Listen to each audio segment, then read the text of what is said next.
আসসালামু আলাইকুম প্রিয় দর্শক, সবাই কেমন আছেন? চলে আসলাম আরও একটি গুরুত্বপূর্ণ আবহাওয়ার আপডেট নিয়ে। আগামীকাল শনিবার 3 মে এবং রবিবার 4 মে নাগাদ যশোর থেকে শুরু করে শাইলকোপা, মেহেরপুর, পাবনা এবং আলমডাঙ্গা থেকে শুরু করে বেড়ামরা এবং লালপুর এবং পুতিয়া, সিংড়া থেকে শুরু করে তারাস এবং বাঙ্গুড়া সহ বেড়া বেশ কিছু এলাকায় দেয়া আছে কালবৈশাখী বজ্র বিদ্যুৎ সহ ঝড় বৃষ্টি। পরবর্তী 7 দিনের মধ্যে কোন কোন জেলার আবহাওয়া কেমন থাকবে, কোন কোন জেলায় ভারী বৃষ্টিপাতের সম্ভাবনা থাকবে, এছাড়া দেশের মধ্য অঞ্চল থেকে শুরু করে উত্তর অঞ্চল, দক্ষিণাঞ্চল, ভারতের পশ্চিমবঙ্গ সহ উত্তরবঙ্গ, আসাম, ত্রিপুরা এবং বাংলাদেশের 64 জেলার মধ্যে কোন কোন জেলায় তীব্র ভারী বৃষ্টিপাতের সম্ভাবনা, এই বিষয়ে আবহাওয়ার ইউরোপিয়ান মডেল থেকে কি আপডেট দেওয়া হয়েছে তা সম্পূর্ণ বিস্তারিতভাবে জানিয়ে দেব ভিডিওটির মাধ্যমে। ভিডিওটি না টেনে শেষ পর্যন্ত দেখবেন, ভালো লাগলে লাইক করবেন। সবার আগে গুরুত্বপূর্ণ আবহাওয়ার আপডেট পেতে চ্যানেলটি সাবস্ক্রাইব করে পাশের বেল বাটনে ক্লিক করে রাখবেন। আর ভিডিওটি আপনি কোন জেলা থেকে সরাসরি লাইভ দেখছেন কমেন্ট করে জানিয়ে দিন।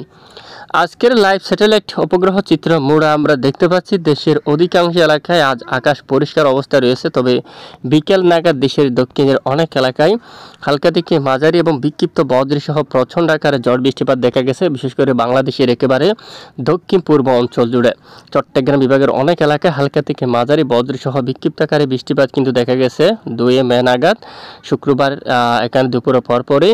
ইতিমধ্যে ধীরে ধীরে মেঘের ঘনত্ব অনেকটাই কমে যাচ্ছে, বৃষ্টিপাত কিন্তু কেটে যাচ্ছে। বাংলাদেশের রাজধানী ঢাকা সহ অধিকাংশ এলাকায় রাতে আকাশ পরিষ্কার থাকতে পারে। এরপরে কিন্তু রাতে কিছু এলাকায় ঝড় বৃষ্টিপাত কিন্তু শুরু হওয়ার সম্ভাবনা থাকবে, তখন কিন্তু আগরতলা বা পার্শ্ববর্তী অঞ্চল জুড়ে, কোয়াই এবং এর আশেপাশে অঞ্চল জুড়ে, কামালগঞ্জ থেকে শুরু করে চরকায়, সিলেট এবং জাইন্তিয়াপুর, চাতকবাজার সহ দেশের বিভিন্ন এলাকায় কালবৈশাখী বজ্র বিদ্যুৎ সহ বিক্ষিপ্ত আকারে বৃষ্টিপাতের সম্ভাবনা থাকবে।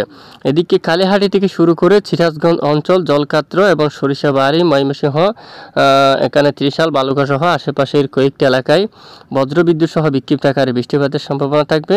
পাশাপাশি শনিবার 3 মে নাগাদ 3টা থেকে শুরু করে এখানে নরসিংদী, নবীনগর, ব্রাহ্মণবাড়িয়া, তারপর এখানে দেখুন এখানে ভৈরব বাজার এই অঞ্চলের দিকে এখানেও বজ্র বিদ্যুৎ সহ প্রচণ্ড গতিতে বৃষ্টিপাতের সম্ভাবনা দেখা যাচ্ছে। ব্রাহ্মণবাড়িয়া, ভৈরব বাজার এবং দিকে নয়াদি অঞ্চল, কাতিয়াদি এদিকে, কাপাসিয়া এবং এর পার্শ্ববর্তী অঞ্চল জুড়ে বিক্ষিপ্ত বজ্র সহ বিক্ষিপ্ত আকার ঝড় বৃষ্টিপাতের সম্ভাবনা থাকবে। পাশাপাশি কুমিল্লা সহ ঢাকা, কাপাসিয়া, তারপর এখানে এখানে ব্রাহ্মণপাড়া অঞ্চল, উদয়পুর, মগিয়াবাড়ি, শিলচর বাজার, আগরতলা এবং এর পার্শ্ববর্তী বিভিন্ন এলাকায় আকাশ মেঘাচ্ছন্ন হতে পারে 3 তারিখ নাগাদ।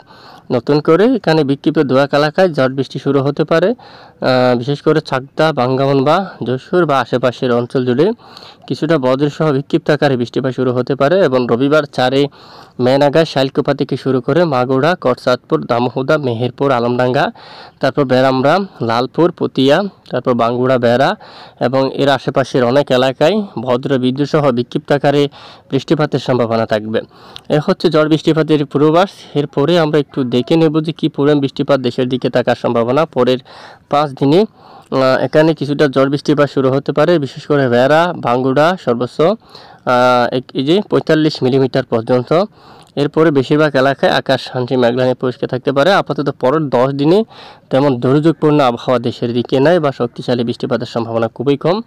সিলেট বা এদিকে কিছুটা বৃষ্টিপাত থাকতে পারে কম বেশি, চরকায়, সিলেট, বালাগঞ্জ, কুলাউড়া, মৌলভীবাজার, কামালগঞ্জ, চাতকবাজার, পেনারবাগ, বিশনবাপুর, তারপর এদিকে বাগমারা সহ উত্তরের এই সকল জেলার উপর কিছুটা বৃষ্টিপাত থাকার সম্ভাবনা রয়েছে। এছাড়া দেশের অন্যান্য এলাকার আবহাওয়ার পরিস্থিতি একেবারে স্বাভাবিক থাকার সম্ভাবনা রয়েছে। এছাড়া বঙ্গোপসাগরে পরের 10 দিনে কোনো ধরনের নিম্নচাপ বা দেখুন শক্তিশালী বৃষ্টি বলয় আসার কোনো ধরনের সম্ভাবনা নেই। নতুন ধরনের আবহাওয়ার পরিবর্তন আসলে জানাবো, সঙ্গে থাকবেন। এই হচ্ছে আজকের আপডেট। এতক্ষণ সঙ্গে থাকার জন্য অসংখ্য ধন্যবাদ।